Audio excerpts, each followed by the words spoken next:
En Grèce, voilà plus d'une semaine que les incendies ravagent l'île d'Eubée, un territoire montagneux qui s'est embrasé sous l'effet notamment des températures caniculaires. Les flammes ont déjà réduit en cendres plus de 93 000 hectares sur tout le pays. En témoignent ces images satellites transmises par Copernicus, le programme européen d'observation de la Terre.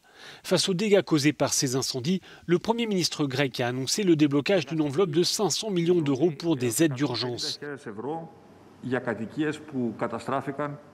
L'État versera notamment jusqu'à 150 000 euros par habitation détruite, a-t-il détaillé, avec un versement immédiat d'une avance de 20 000, 12 000 ou 5 000 euros en fonction du degré de dégradation du logement. Et le chef du gouvernement de promettre également des fonds pour reboiser les zones ravagées par les flammes.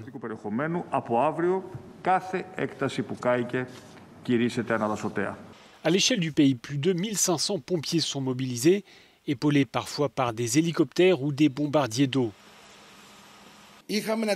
Nous avons dû faire face à une situation extrêmement difficile, a expliqué le vice-ministre de la Protection civile.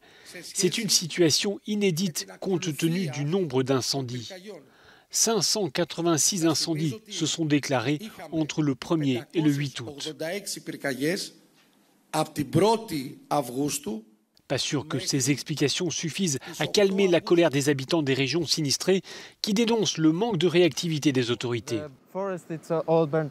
La forêt est totalement en feu, se désole cet habitant. Et si les maisons n'ont pas brûlé, c'est parce que les gens se sont mobilisés. Personne, aucun pompier n'est venu nous aider.